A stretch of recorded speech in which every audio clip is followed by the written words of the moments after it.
Let me try that again. Welcome back to Construction Executives Live. I'm your host, Jeremy Owens, owner and founder of U.S. Construction Zone and Three Generations Improvements out in Northern California. We are going to have some rain for the next week, and it's hilarious to see our news talk about Storm Watch 2024, especially with what you guys have dealt with in the Midwest and back east. So I apologize for our news, but yes, we are going to have rain.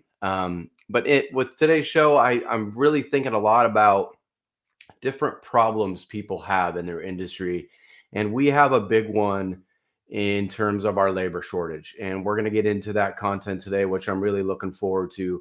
But this particular problem is unique in that it's going to take all hands on deck. It is not something that one person can solve or legislation can solve.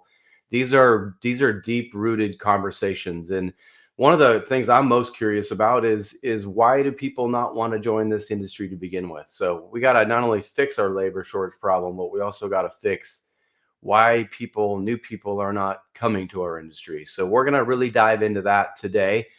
We are sponsored by our great team at build12.com. Take a look at build12.com, talk to Les over there, tell him that Jeremy at US Construction Zone sent you there. He'll give you a free demo. He'll take care of you. I've been using that CRM system for the last year and loving every second of it. So take a look at build12.com. Our show today is titled Recruiting and Inspiring the Next Wave of Tradespeople.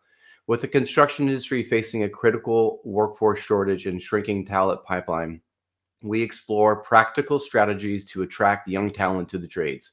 We will discuss how local organizations and industry leaders can partner with schools and communities to showcase the promising career opportunities in the trades. We're going to learn actionable solutions for educating students and parents about the rewarding paths available in skilled trades, and discover how collaborative efforts can help build stronger future in this wonderful industry. And we are going to be joined by Jason Krantz, who has 20 years of experience in analytics, operations, and strategy across public and private equity-owned companies. Throughout his career, he has helped generate over $300 million in revenue impact and $75 million in EBITDA impact. He is the founder of Labor Titan, a labor market pay and site selection analytics firm. They help industry, education, and government better understand local workforce and pay dynamics. He's also a partner of the Seismic Group, an end-to-end solutions provider for the procurement, operations, packaging, supply chain, capital, and equipment financing needs. And my favorite part, MBA at University of Notre Dame, and he was competed as a Division I sprinter at the University of Oregon. Please help me welcome Jason Krantz. Jason, thanks for being here. Yeah, thanks for having me, man. Great to be here. Yeah, awesome. So my listeners know I'm fascinated by high level athletes, and you were one of those. So tell me a little bit about your experience at the University of Oregon and you Uh, being a sprinter. What event yeah, did you do, and then how did it prepare you for the business world? yeah, sure. So I did a lot of sports in high school. Track and field was one of them.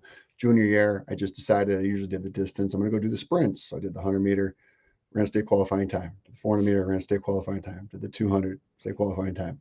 Coach was like, Jason, what the hell? Why didn't you tell me you could do this? I'm like, I didn't know I could do this. My distance career is over. I went and had a good year, quit all sports, focused on track. Um, I was number one in the state in 100, 200, 400. Unfortunately, broke my back um, due to a genetic abnormality early, was it like April? Oregon still wanted me to run there, so I went and ran. And the funny thing was, I think the life lesson from that was, you think you're good, go compete against the best that are out there, and you find out really quick chances are you're not that good. I was a mid-tier D1 athlete. Nothing bad about that, but the guys I was running against were Olympic caliber. But I think Right. the bigger life lesson that I learned from that was I thought I knew pretty much everything there was to know, being a young kid. And then I went and I got to train with the best and be coached by literally the best Yeah. in the world, Tracktown, USA, Oregon. And the thing is what I learned is that sometimes when you think you know everything, getting a different perspective will make you realize I still got a lot to learn. And that's actually a perspective that I bring into business now. Like in these types of conversations, I am not from the construction industry. People do this all day and all night. And what I typically say is that there's actually a lot of value in not knowing a lot about that because I'm not constrained by your biases or what you think the industry should do. It's a different set of optics. So it's not saying it's better or worse, it's just different. And especially in situations like this, different is a good thing because what worked in the past is not going to work going forward. Yeah, no, no doubt, no doubt. I've heard that you'd be described as a Category 5 hurricane in the data analytics world. Tell us a little bit about your career and how you got to where you're at Labor Titan. Sure, yeah. So prior to starting Labor Titan, my job was really to help big global multi-billion-dollar companies build out greenfield data and analytics capabilities. So digital transformation. And they're always like, well, we want to implement data and analytics to make better, faster, and more confident decisions. Well, how do we do that? And a lot of times where people go is they go to tech. But as I have learned, tech's the easy part. Getting the systems, getting the ERP, getting the CRM into place is pretty easy relative to the cultural change that needs to take place. To getting people to embrace the change, to say we're going to go from here to here, but we can't do it without you. So a lot of times, like SAP was one that I did a lot, where Yeah. it'd be like people were fearful. They're like, "Oh, well, this is going to take my job." I'm like, "No, no, no, no, no. This is not going to take your job. What's going to do is going to take you away from all these menial tasks that you're doing and free Mhm. you up to do higher value stuff. We still need you. We're going to repurpose your skills so you're creating higher value." And then with like that simple example, it would get people on board with the process. And this was very similar for any technological transformation. But what I found is that it was my business knowledge, social skills, communication skills, and the ability to get people on board with this change. That's a big Right. thing, getting them to buy into it. That one, there's a need for it, and two, we can do it together. And just found a lot of success. Just kept going up in the ranks. Well, that's fundamentally the same playbook I'm running here with Labor Titan, right? Mhm. In the construction industry, you got a big problem that's staring you right in the face. Yeah. You got a lot of change that's going to happen. It's Yeah. hard to do that, drive that change with an industry that's used to operating a certain way. So this is where, as we were talking before, working in conjunction with Yeah. educational institutions and others, saying, first, let's acknowledge the change, just like the tech. We got to make a change. We got to go from here to here. Can we Right. agree on that? And if we Yeah. can agree on that, what do we need to do? And then what role do you play? So as I look at this, is really, the in the corporate world, it was data and analytics and all that stuff was simply a tool or a resource to help drive improvement in different ways.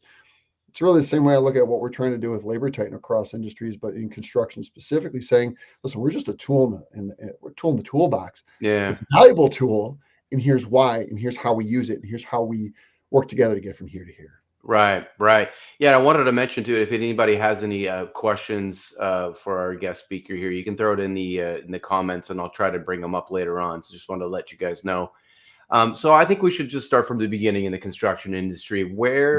When did this problem start? I mean, obviously, it wasn't a pivotal moment. It's obviously things over time. But tell me a little bit about where this started.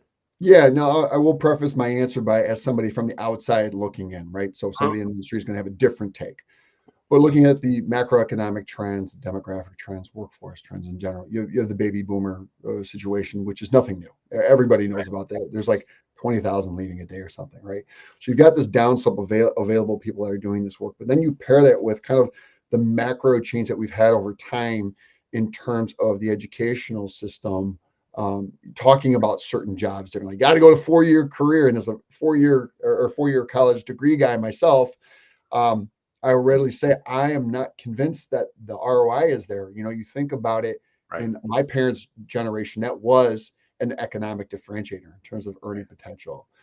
My career, even when I went, I would say yes. But right now, with the cost of these 4-year institutions just so rapidly outpacing inflation, it's really hard to make a case for that, especially when you pair it with many of the jobs that you get coming out of there are white collar in nature. Mm. This AI stuff is real. I'm the biggest naysayer. I'm the one like, yeah, show me. Things that I have seen, I'm like, this is legitimate. Like at times I get concerned, like, am I going to be relevant?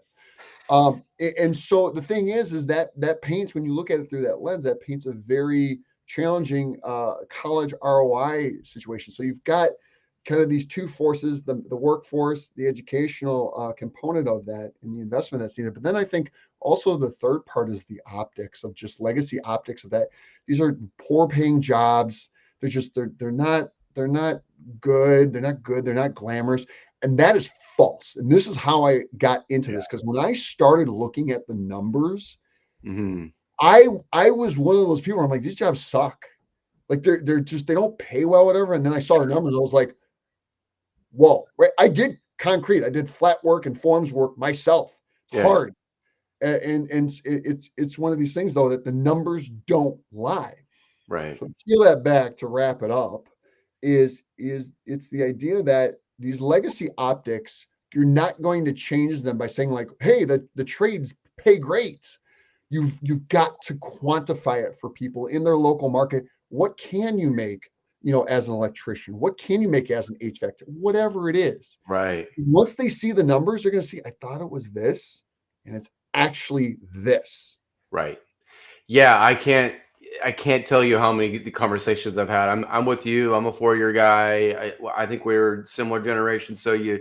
kind of it was definitely pushed, but our parents' generation didn't necessarily go. It wasn't necessary. So it was like it really was a force of nature where no, everyone's going. This is what you got to do, and I'm not discounting that for people who have it, but because I kind of had this inkling of staying in the construction industry, I always was upset about it. You know what I mean? I was Mhm. always like kind of going like, what am I doing here in the business school, and going like, hey, I know what's going on in the business world, and it just didn't jive for me. So Yeah. I was kind of jaded, and I wish I didn't have that experience, but I did. I Mhm. just kind of was like, crap, I don't know what I'm doing here. I'll get the piece of paper and then move on. But I mean, I think the like you said, it started with the conversation at the kitchen table with your kids and Totally. not being able to give them data or like, hey, what do you like to do? Like Mhm. start with that and then help them get to Mhm. that career. Yep, Yeah. absolutely.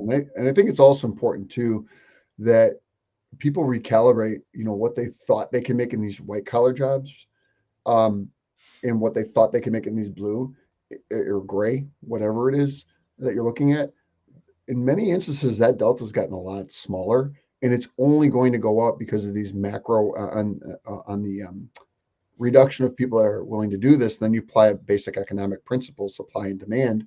Yeah. Wages are going to continue to grow faster in this particular workforce segment than they will for white collar jobs because in many instances, AI will be able to relieve a lot of that pressure. And again, that's really important long-term macro stuff that we need to be thinking about, because you know when parents are talking about this, if my kid wanted to go into software engineering right now, tell them I'm not so sure that's a good idea. Right. I'm a former like pseudo software engineer myself. That's the space I live in, but I like see what this stuff can do. Yeah. Before that's like the gold mine, right? It's, $250,000, $500,000 a year jobs. They're not going to be many of those there. So yeah, you can go chase that dream, but the likelihood of you getting there is not very realistic. Meanwhile, you've got all these opportunities right here where you can go crush it. Right, right, no doubt. So, how severe is the talent pipeline problem, and what is Yeah. the most immediate consequences that we're gonna see here? Yeah. So when I'm looking at this, the thing that I look at is how many kids are in high school, right? Because that's the pipeline to the pipeline. If Okay, the pipeline is college or trade schools, community colleges, whatever it is, you have to look at your high school population. And I believe through 2032, I think it is, population is projected to decrease by 7%. I'll get the formal numbers so we can do as a follow up. But that high school population is supposed to decrease by 7%. So now you've got a shrinking high school base paired with a reduction in people currently doing this work on the boomer side. And the problem there is that typically you're going to get much higher productivity or just general effectiveness from these more experienced individuals.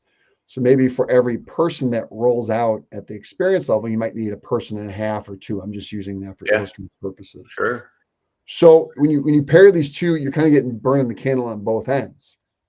The reason why that's important though is because this is a US level challenge. It's a demographic challenge that we have.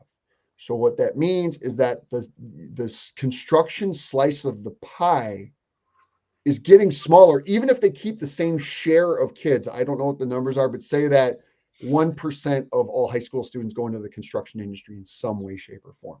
okay, Well, even if you keep that 1%, your slice is going to get smaller because the population coming in is getting smaller. So in order to just maintain the current construction workforce, you're going to have to increase your slice of the pie.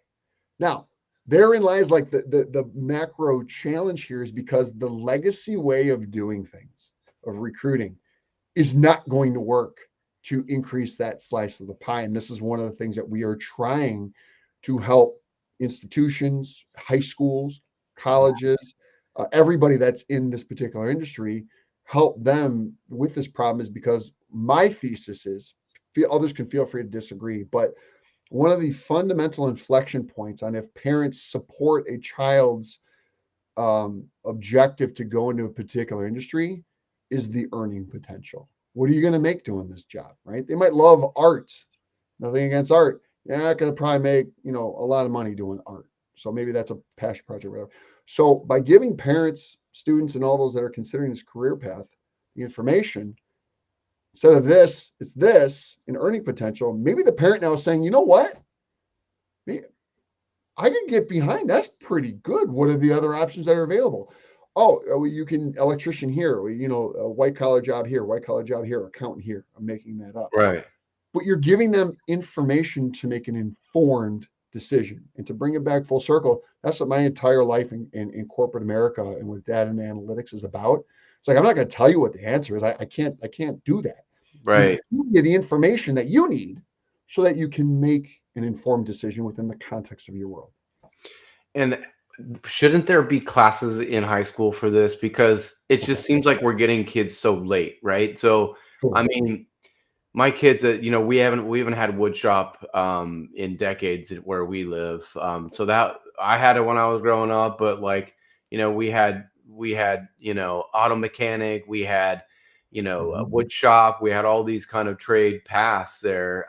And obviously they would talk about what that career path would look like in those classes, but they just need to have a general class of here are the jobs and here's how you would get that job. So if you want to be a therapist, great, but here's your track. Here are some schools that work with that. If you want to do that, that's a class. And that is and you can even bring some money sense into that class too. That's to me seems like such an easy way to start. Let me ask you, just for your take here, why did they take those away? They had them before. Why'd they get rid of them? I don't know. The encouragement of the 4-year degree and the business side of it really feels dirty to me. Why would you take those away? Yeah. Why is it 4-year or military? That was kind of where it went. Okay, so if you're not going to do a 4-year, then what are you going to do? So it just, I don't know why they took those away. I mean, they said it was funding. When they take a class away, whatever that class is, they say they don't have the funding. But why? And then why? And then why didn't the construction industry fund it? If we needed the wood shop, we didn't have the foresight of going okay, we got to keep the wood shop.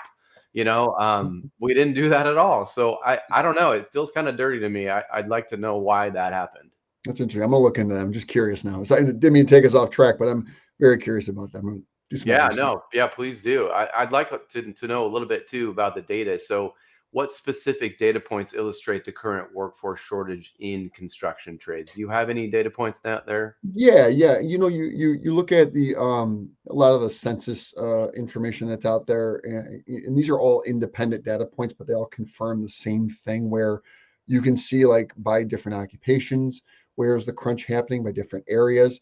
The main thing I look at is wages, because wages is kind of I don't want to say the proxy, it's like the result of workforce constraints in many instances, right?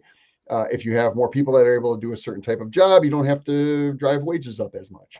Right. And this is one of the macro things where I look at it, is the acceleration of wages up across experience levels. And so, in construction in general, one of the major things I'm paying attention to is the infrastructure bills, and where they're going to start deploying that money, because then what we do is we triangulate it back to, okay, well, you're going to do, I'm just making something, a highway revamp in the Chicago area. I'm just using that because this is my home. How many people are there to do the work? What's their current capacity look like? What's the project pipeline? You know, you're looking like Dodge and Cox and uh, um, uh, Dodge reports in general, Dodge Analytics. They'll give you optics to construction pipeline. And these are the different things that we look at. And so this is a politician's way of not answering your question, which is saying it depends, because the answer will vary depending upon what you do and where you're at and what is that workforce that you need. And then the other thing is like, okay, um, if you need people to do a certain type of work and they're not all readily right there, are you importing them, which is expensive? If you're importing them, where are they coming from? Right. Things like that. So that's a very non-answer. But it's hard to answer in just one number because it doesn't really tell the whole story. You know, Right. I don't know if that Right. makes sense. Yeah. No, totally. And this question from Dina says that could woodshop be gone due to lack of skilled teachers? I mean, that could be too. I mean, I remember our wood shop teachers were ex-contractors, right? They were Yeah. like kind of older guys that were like done. Some of them there were missing a finger, stuff like Yeah. that. But like it's kind of crazy when you look back, and not necessarily that we need to look back and find those errors, because we need to really focus on Future. the solution at this point. Yes. But it seems kind of suspect. Why did we not have forethought that we need these other trades? We need skilled labor in order to just live. Like we were talking about before the show started. Yeah. Hey, people are going to get pissed when they call because their toilets don't work, or their electrical systems are out, and it's a month to get Yep. somebody. And Yep. that's when they're going to go, well, crap, what happened here? Well, we've been talking about it for decades, but that's where that's where it could go. Mm-hmm. Right. Mm-hmm. And then those people are going to have emergency. Hey, I can get there in 2 days. It's going to cost you $1,500 for me to just get there. You know what Yeah. I mean? And people are going to Oh, go, for sure. crap, seriously? Well, and to that point, it's like, what people look at is like, how can I get into a career that's like stable, that I know I'm going to have work? Right. And this is what I tell people. My own son, I'm giving him this advice where I'm like, if you want to go this path, I support it, man. Because you're always going to have a job, and the pay is going to probably be pretty darn good, and it's going to grow faster than what you'll get in other places. And you really mitigate a lot of your tech risk in many instances. You still need until we have, Skynet robots running around doing this work for us, we're in pretty good shape, at which point we have a totally different problem, Yeah. um, but Yeah, yeah. that's so true. Yeah, I mean, I think that the question and the arguments I have with family members who are more on that four-year side of the fence is they don't understand the job security. They just don't get it. I'm like, Mhm. when you're in it, you know it. Like you feel it. You're like, Mhm. shit, my network's giant. There's people, if something happened to my business and it just poof and gone, I'm okay, because there's so many people who know me and there's so much need for what we do. So it does feel like you're kind of like you're living a little bit differently. And like, like I talk about Mike Rowe a lot. And Mike Rowe he has a foundation, and he's always been a champion of the trades. And he Mhm. did a show called Dirty Jobs for many Yeah, years. great. And so he really talked a lot about how happy people were. Like when you go home and you're done with your work and you're content. And people think that a plumber is miserable. And he said, no, actually it's complete opposite. They're happy. And it's just like, okay, so that's the other component that maybe parents don't realize, is that you don't need to have that sexy job to be happy. And in fact, a lot of times that doesn't make you happy either. Agreed. Yeah. Cool. Love it. So I kind of like that severe thing that we were talking about. How long can we go if we're kind of going down the same path and we're still having this Mhm. conversation in 5, 10 years and nothing's changed? When do we hit that severe thing that we just talked about, where it's like a month to get service? How far do we got? If this is the numbers in my Yeah, no, mind, I wanted your I data. would say like five years. I Wow. mean, you're towing the line real close, and here's the reason why: is that it's the rate of retirement Right. that's really, really, really putting a lot of pressure on the system. Right. Um, just sheer numbers, but then also that productivity and just the physical ability to do the needed work. right? Right. So I would say 5 years is a realistic. I'd say that's not fear mongering in the slightest. I think we're already seeing that. And 10 years, if the trajectory doesn't change, you're gonna almost certainly be in that situation you described. Yeah, that's not a lot of time. It's not. It's not a lot of time. Hmm.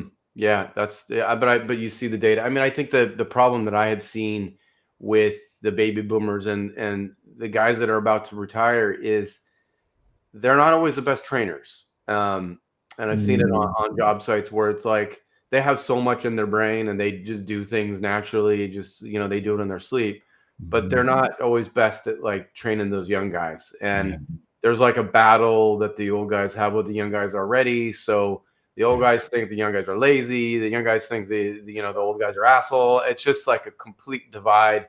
They can't communicate. But like that sucks because they retire and they don't pass it on very well. Like you said, we might need 1.5 to 2 bodies to replace that guy who's been doing it for 40 years Mhm. and does a lot of things without thinking. He doesn't go to YouTube for that. He does he Exactly. does it, right? Well, I think you bring up something that's really interesting too, is because the way that the kids learn today, that's how they learn. Mhm. They a lot of them learn, or they'll emulate things that they see. So I'm not saying that that's right, but that's where they default to. And one of the things that we talked about the wood shop, situation in education in general is there a way to incentivize those people that are retired to help drive in their local community? Can you financially incentivize them to go teach at the school, right? Were you talking about federal, local, state governments incentivizing these people to be like, hey, if you come in and do X per week to help us develop this criteria, to your point, maybe they're not the best qualified to set up the criteria, but if you get them in a good environment, maybe they can figure that out, and maybe that helps multiple people. It helps them stay busy. It gives them an income source. It helps the next generation learn from these people that have been doing it, and then because they can focus on just the teaching aspect, they understand that maybe that causes a mindset shift of like, I don't have to be right on this, right? Because I've seen that too, where it's like, I'm right, you're wrong, and it's like, yeah, but when you're teaching, right is a little bit more subjective. You got to be a little bit more gentle in your approach. But the reason why I share that idea is because I don't know if that's the right answer, but you've got to get creative in solving this problem. You're not going to solve it using these legacy ways, and so maybe that's an example of something, that ideas that you can bring to the table to start to solve it, because it's not going to be, as we talked about before, it's not going to be one play that solves this. You're going to have to run a bunch of plays in parallel to Right. solve this problem, and that's just one I just struck me as we're talking here. Yeah, I mean, I think the big one is kind of on your side of the fence, and I know that there are trade organizations that are actively working on this. Is just the data is The just data. let's get the data in the hands of parents, and then parents to their students, and then if they have the data of okay, here's how much a 4 year is, here's how long it's going to take you to pay it off, because we have X amount saved for you. Mhm. Most people don't have enough saved for their kid at all, maybe Yeah. a semester. So like they need to know, okay, here's your debt. If you go this path, very little debt, if any, and you have trade schools, and then you're quickly making X amount, and here's your growth potential. If you want to be a business owner, here's where you could go. But like they need to have like this this data right in front of them so that they can have that conversation. To what you just described, I'm actually actively developing this right now. It's college ROI calculator. And this is exactly what it does. It says, give us the different jobs that you're thinking about doing, or the career paths. And so it models saying, like, pick the school you want to go to, pick the degree you want to go after. Here's the time. Here's the investment. So I'm just going to use this. You go to a 4 year institution, you come out after 4 years with $160,000 in debt. Here's in your local market using our data. Here's what you're likely to make over the first 5 years of practical progression. So you've got your investment and how much you'll make. And then we compare that to a community college, like an HVAC. I just did one the other day for my buddy. It's HVAC. It was like a $15,000 program. So you spend 15 versus 160. And that's after 2 years. And then coming out, the HVAC program will probably make on average $15,000 to $20,000 more. Right. And the rate of wage growth will be exponentially faster in those first couple of years. So as you look at the ROI on that educational and time investment, right? Quantifying it's not subjective. These are Right. hard numbers. And Right. math, this is the thing I love about math. Math doesn't lie. I mean, you Yeah. can fidget, but it doesn't really lie. And so with that knowledge now, is saying like, what would you rather have after 4 years? 160 grand in debt, or would you have that, you'd be net above and already earning money? Right. Oh, not only that, but it's not like you top out early in many of these jobs. The trajectory continues on the same rate as the white collar. So Right. that gap you get there, that gain that you get in the beginning, you maintain it through your career. What this does, this is the big like psychological principle of it's almost like restating in your head what is possible. Because Right. again, this gets to legacy perceptions. Legacy perceptions are people are like, there's no way that that's reality. I'm guilty of it. I did it. And Yeah. then that's when I did the math. I was like, holy crap, we got to tell everybody about this Right. so that they know, again, having the information to make an informed decision. Right. No, when you get that calculator done, let me know. I would like to have you back and we could just do a deep dive on that subject Yeah. alone because I've struggled finding the resources. I have one daughter in college, one's a senior in high school, so I'm in the thick of this right now. And then I have a son who's 13. He's the one that wants to get into the trades. There's a battle. Okay, You so got it. I just need the data because I know it, and I Mhm. know my kids are all different, and they want different things, and I just want to be the dad that, hey, I'll show you how to get there and Mhm. what you can do, and it's not always going to be a 4 year. It might be, this path with with an internship or whatever it may be. It's just they're all different, and I think that that's the responsibility a parent needs to have with their kids is that let's just stop pushing them to go figure it out in a 4 year because a lot Yeah. of times they don't figure it out and then they get into a job that really they hate and they've never even done an internship or done a what ride along or whatever it may be, and then they're in that Mhm. career and go, oh shit, oopsies. Yeah. you Well, know well, the thing is, you know, the educational debt load, when you get saddled with six figures of debt coming out of the gate, that slows you down in all of the areas of life too. The ability to move out of the house, the ability to get out on your own, the ability to buy a house or rent or lease, whatever it is that you want to do, right, really buy a car. It really puts you behind the eight ball. right, And the thing is that again, it comes to by just having these conversations at the local level. And that's the other key thing is at the local level, because these dynamics are different. This is one of my biggest beefs with the industry and the way that they market the earning potential of these jobs. Is they'll say like, oh, as I said before, the earning potential is great. Great. How great? Tell me what is the number? And then they throw some national level number out because it's easy. I get it. They'll be like, oh, electricians make $60,000 a year median pay. That's crap in Chicago. That's right, actually false in Chicago. The median pay is actually $110,000. right, You see, if you're leaving 50 grand on the table in this conversation, that's gonna significantly sway my perspective. And so this is where, as I say, most of the resources that are out there are this high level. They're not equipping people to yes, have the local conversations. That's where we step in. That's where we come in. We say, listen, tell us what you're looking for. You're looking for electricians in this area. Here's what they make entry, median, expert. So now you've got the tool to have an actual conversation that's valid with right, valid information with these people. That's what's going to persuade them. If you're like, somebody did this to me. They threw these numbers in front of me. Like, these are junk. This does nothing to persuade me. right. But people feel good. They're like, oh, we're doing all this marketing to talk about our great our industry. It's the wrong marketing, man. Yeah. I can tell you that's the exact problem I've had in this conversation with my family members is that alone, the national figures. And I'm in California and we're Yeah. we're ass backwards in everything. And our college is ass back. Everything's higher.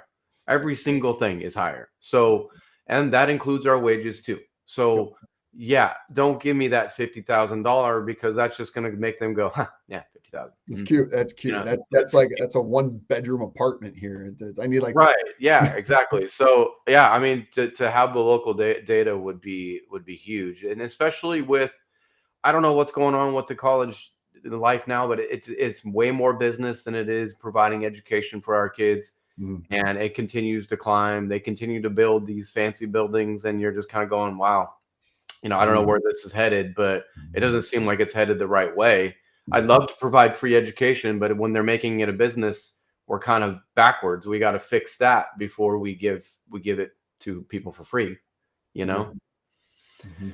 Yeah. Okay. So I wanted to kind of get into, this younger generation. They're different, right? We're talking about millennials and Gen Zs. And, I've done a podcast on the different generations and why we are the way we are. And hey, Mhm.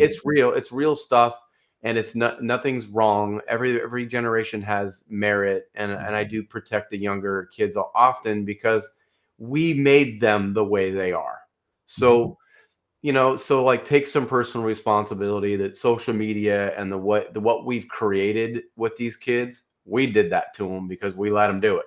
So let's take a pause Yeah. and say that that's on us, and now we got to figure out a way to appeal to these generations. And how do we do that? Mhm. Yeah. So it's funny. I have two kids, 12 and 9, and they live on YouTube, Yeah. TikTok, also stuff. That's that's where like everything comes from for them. And Right. so, um, as ridiculous as it sounds to me, that is the reality of their world, right? I can try to cut it off. They're Hmm. digital natives. They find a way to get to this stuff. And so in my mind, that's where it really does come down to, a major influence of this could be like people talking about it. You'll see this on like TikTok and other things like that, but people talking about what can you make? What do you do? What does it look like? So like the thing that Mike Rowe did with Dirty Jobs, instead of being like a long form, really kind of a slog through it, which is great. I loved it. That's how I consumed media growing up. These kids need like the fast hit. Here's the numbers. Make it Yeah. flashy. Do it. That's what they need. So this is actually an idea I want to pitch to Mike and be like, Mike, if you could take that stuff, Right. hell, I'll do it. I don't care. Yeah. And when I'll add in all like our actual numbers to be like, here's the numbers. Here's how it compares to other things that are probably top of mind for you. Right. But I think that in terms of getting attention, because attention is currency, right? I do a ton on social media, LinkedIn. If you don't follow me there. I love posting there and stuff. Attention is currency, and for these kids, these are the mediums that they go to consume, and they're so heavily influenced by. If you put a 20-minute video in front of them, they're probably not going to watch it. And I know my kids won't. Right. And so it's like, how do you meet them where they're at? Again, we might disagree with it, but how do you meet them where they're at? Because that's a fundamental part of the persuasion. Where they're even going to consider, this looks kind of cool. Like, my son loves watching building videos, Legos, and all that stuff. Loved it for eons. Yeah. He loves building stuff, and you might want to go into engineering or something like that. I don't know, but Right. he just watches this content, and it's like kind of like kindergarten level stuff for the bigger topics. You know what I mean? Right. Right. No, and I think that as they're watching and consuming that content, they need to visualize themselves doing that. So they need to Mhm. look like them and talk like them and be like them. If you're a little black boy in America and you only see old white guys with hard hats, you're gonna kind of go Mhm. like, I don't think that's meant for me, or a Mhm. woman or a girl. Like you have to have all of those if we're gonna make this thing sustainable. Yes. We need everyone, of all different looks and feels and everything. We need them Mhm. all, and we need them because they're different too. And I Yes. think that we've lacked that. I mean, I know that I was a kid, I never saw one woman. It was very much the exact same imagery. All of the imagery when they're selling the construction industry was an Yeah. old white guy in a hard hat. That was Totally. it. That was all we had. So like we got to change that imagery as well. I think you really quick on your point on the women. I think the women major opportunity. Yeah, Could be very well cut out for certain types of work there. It's a totally under accessed segment of the population. totally. Yeah. Yeah.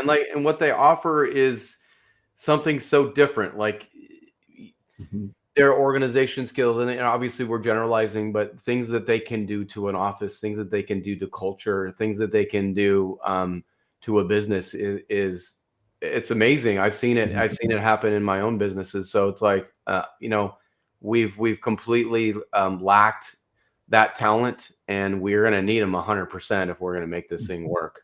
Yeah. Yeah. Cool.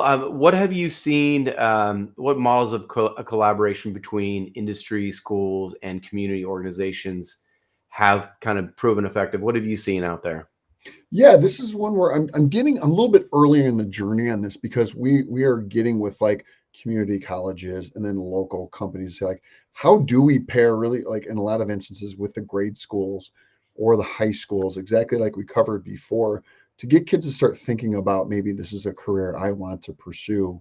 We've all seen it where it's like you don't try something and then you try new food or something, you're like, well, I actually kind of like this. It's pretty Yeah. good. Yeah. Same concept, and the thing is that it benefits everybody involved. I mean, really, it's a potent engine for the local economy.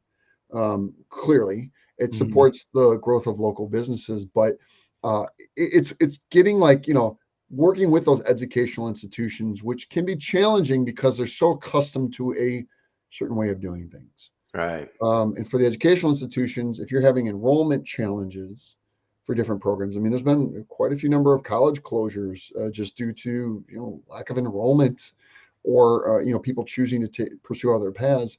For these institutions, there could be a really sizable opportunity to fill the gap in other areas that they might have. And then typically industry has great insights as to like, hey, here's what we actually need you to focus on Hmm. developing, and that partnership in and of itself, that should be happening anyway. Right. That's kind of an ideal situation. Sometimes it's harder to do because companies are typically so busy that they're not making it a priority to work with them. And it's kind of ironic because the very fact that they're busy is because they don't have the workforce. Then if they don't make the time to work with the schools to work, you're creating this self-referential problem, right? Yeah, yeah, no, and I can feel that in my own business. Like, you get so bogged down to the day to day, Yeah. and you're putting out fires. You're doing the best you can for your team, and you know that this problem's on the horizon. And I think most people are live their life this way. They live very Mhm. much in the moment. They don't really look too much in the future. And a lot of people actually look in the past too when they're doing their day to day. So I think that's the biggest struggle that one of the biggest questions I have for you is like, how does a guy like me or guys that are just day to day, they run successful businesses, but Mhm. they don't know what to do. Like, we know Yeah. the problem exists, and they're like, okay, what do we do? Yeah, this is a problem I'm working on with a number of other entities, we'll say, to try to figure out what does the playbook look like. Yeah, Because if you're trying to make it locally, it's going to be a dumpster fire. Because you're trying to get a bunch of people that don't normally talk to each other probably to work together to solve a problem. That's really, really, really hard. yeah, If you're on the same company, it's hard, right. right? So that change management piece at the beginning. If you're trying to bring different companies together, oh my lord, it's damn near impossible because a lot of times your incentives aren't aligned, your priorities aren't aligned. So this is one where I don't really know yet. We're in the process of researching what does kind of like an ideal situation or practical situation look like where you can deploy this on a local basis. Who quarterbacks that effort? Who do you have to pull in? You think of the RACI chart, responsible, accountable, whatever the other Yeah, two are. Applying that same concept, saying like, is it a workforce development board that quarterbacks this? Then they work in conjunction with education and industry. And then what do those gatherings look like? What are the problems you're looking to solve? Because what I've realized is a lot of these areas, these workforce areas, and just communities are trying to solve this, but nobody's really working together on it. And this is just again me as an observer. I yeah, see you've got like thousands of communities trying to figure this out. And what I'm saying is, well, what if we like put together like at least a theoretical playbook or a case study, if we will. We go and we actually test it to see if this works quickly by getting buy-in for people. Here's why we're doing this. Here's why it's worth solving. Get that feedback, and then if you find something that works, you almost open source it. You make it available to yeah, everybody because you still got to go execute on it. But it's one of those where that's again my long-winded politician's answer to get to. I don't know, and this is the other thing is that I don't put a lot of faith on politicians to actually solve this on a mhm, local basis because they'll talk, very little action typically, and this is too right. late. They're out over their skis if they're addressing this. So this is more of a it's like um, we got to get creative, and this is just kind of the brainstorming that we've been doing and how do we do this because left to their own devices, this is just to your point. You're too busy. Everybody's too busy to kind of do it on their own. Yeah, and I think there are trade organizations. We have tons of them. In fact, we have thousands of contractor related trade organizations. But to your point, they all are doing little things, Right. and it seems like they think they have the answer for their organization, or they're going to solve it. But in reality, we need to have like everybody come together and say, hey, look, Yeah. Yeah. there's a lot of ways we could go, but let's just go with this plan. And it's a 10-point plan. And here's what we're going to do.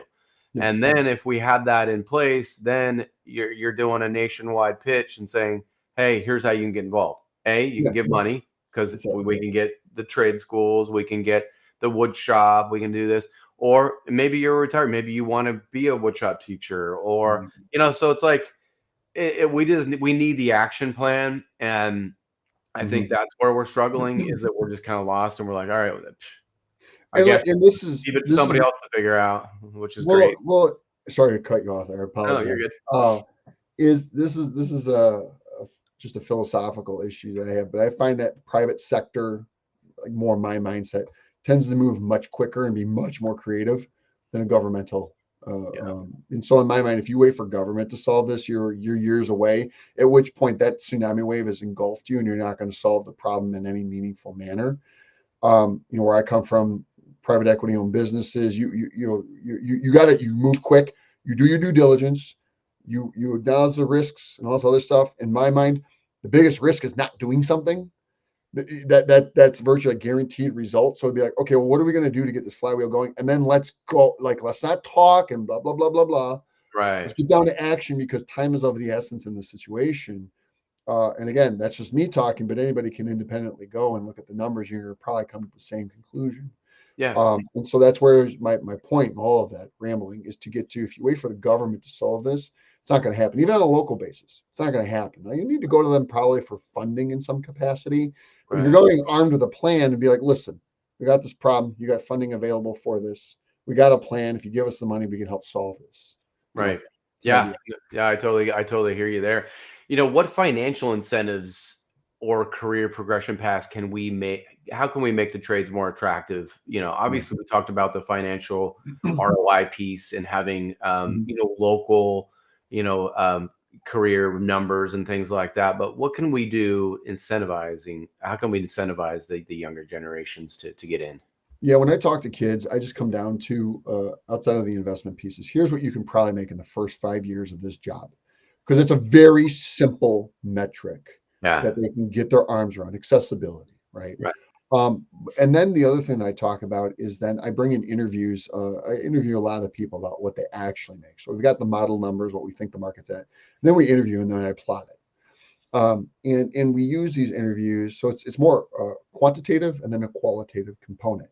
So now you've got two different things that you're bringing to people. But what I find is a lot of times for kids, that's what they're interested in is what am I going to make? What can I do with this? What can I buy with that? Uh, that's what resonates with them. You go any deeper than that, and then two, we go like, yeah, I don't care. You talk about benefits, 401k, any of the other stuff. Very big benefits, right? That those are Right. significant. But they're like, I'm healthy. I don't need that stuff. I don't care. I want money in my pocket. So typically with that is like I'll say like, okay, these numbers are like 40 hours a week. If you want to go and do 60 hours a week, here's probably what you can make. Like Right. add this onto it. And then you see their eyes light up. They're like, whoa, that's a big number. Yeah, it is a Yeah. big number. And that's feasible. You gotta work, you gotta do the work to get there. So that's what I found typically works the best. No more complicated than that. Yeah, yeah, no, I hear you. And so let's talk a little bit about the technology piece. Yeah. What emerging technologies, are kind of entering. Obviously, this is kind of the era of technology in construction, so it's coming at us fast and furious. But how can Mhm. we, use that to our advantage to also entice these younger generation of workers? Yeah, this is a really fascinating thing that I found is that like a lot of times kids don't they don't care as much about like kind of like how does this save me time or whatever because they have no reference point. They Mm. just like using tech because they think it's cool. Right, So, it's like one of these things where College of DuPage here by me, we showed some kids, even though I know it's not really terribly relevant here, but like a CNC machine. And they were like, their minds were melted by this stuff. You're Right. like, I didn't even know that like this stuff existed.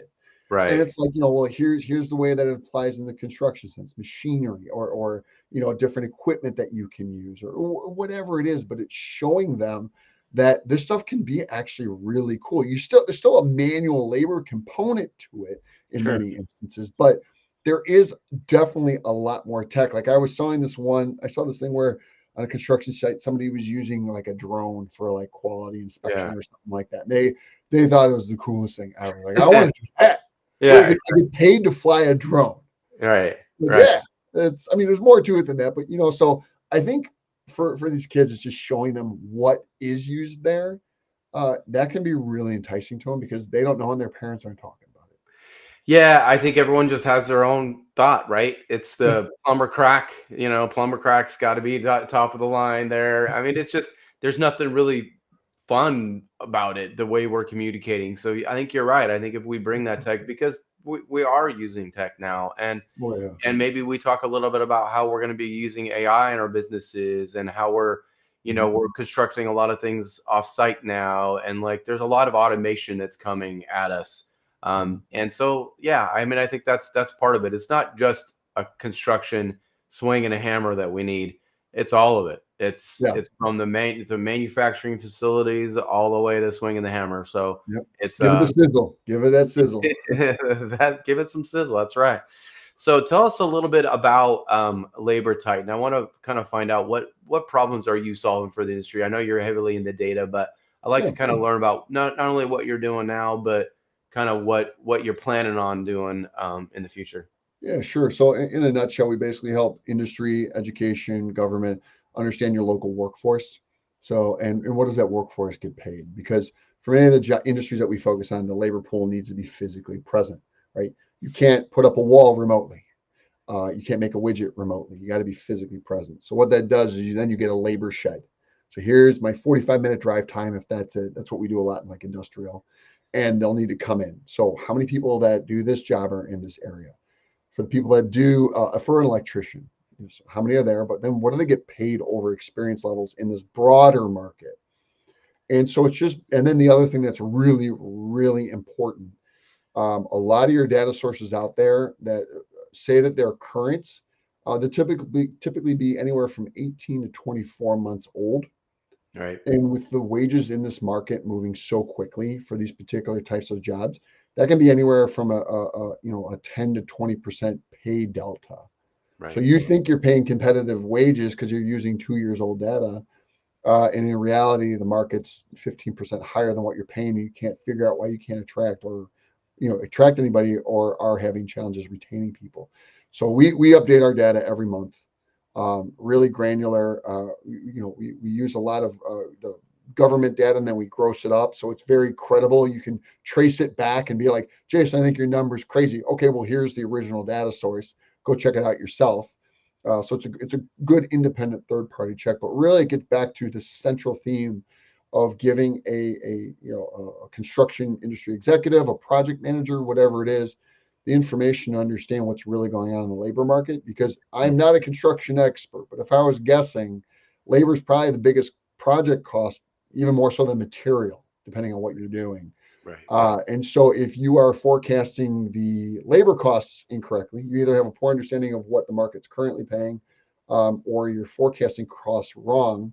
Depending upon the margin profile that you operate at, you can be facing a very difficult situation upon time to do that work and or project completion. So this is where it's the information is power, and we try our best to help mitigate that labor risk.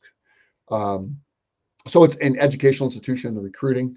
It's giving that information for parents, as we talked about, but then also for the actual organizations themselves, specifically in construction.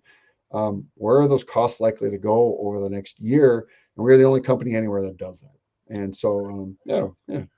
That's really cool. It's unique, but it's so needed. Like the data, like you said, math doesn't lie. I mean, unless people are doing the 1+1 is 4 or whatever crap they use, those people are liars. But in theory, math doesn't lie. So I love having the data, and you leading with that is going to be a huge help to our industry. So I appreciate what you're doing. The market wage report that we kind of Yeah. discussed when we were promoting this event. Tell us a Mhm. little bit about that. If for anybody who wants to Yeah. grab it, how do they go ahead and do that? For sure. So the first thing I'll say is my email, jkrantz@labortitan.com. We'll do it as a follow-up here too. What I want you to do is there's occupation codes. If you go to a place called ONET, it's really easy to look up. It's just literally letter O, net. And then Okay. you can search for an occupation. Search for whatever occupation you want, one occupation code. And then also pick a metro area that you're interested in. If you email me the occupation code in the metro, I will send you back a current market pay report for that particular occupation metro combo. It's limited to one Okay. because we do sell more. If you want more than happy to do that. They're very, very, very reasonably priced, I think, and we've been told. But the idea there is to give you insights as to what are those macro level market labor and pay trends that are unfolding. Okay. And the idea is then with that again, you can make more informed decisions. But yeah, it takes us a couple minutes to get this together for you, and I hope people get value out of it. Yeah, no, definitely. I think we have some future conversations. I know you have a lot of work in front of you, and you got you kind of like me. You're spinning a lot of plates. There's a lot of things going on in your world. So I appreciate what you're doing. Let's connect back when you got a couple more cool tools. And I'm gonna probably be calling you about my kids here, not too Do it. Let's do distant it. future. Yeah, Awesome. Well, thanks for being here. And we'll see you again soon. definitely. And thank you to everybody for your time too. I appreciate. I know time is valuable, so thank Yeah. you. Awesome. Thank you. All right, that has been another episode of Construction Executives Live. That was a great one. If you want to get in touch with Jason Krantz, JKRANTZ at labortitan.com. So give him an email. If you have anything for me, Jeremy at usconstructionzone.com. I appreciate you being here. Like Jason said, time is valuable. We appreciate you tuning in. We look forward to future events. Happy holidays. Happy Thanksgiving. We're going to have another show next month before Christmas. But hey, safe travels, everybody. We got some weather and some things happening around our world. Just take care of each other. Be nice to each other. Love each other. Time is valuable. So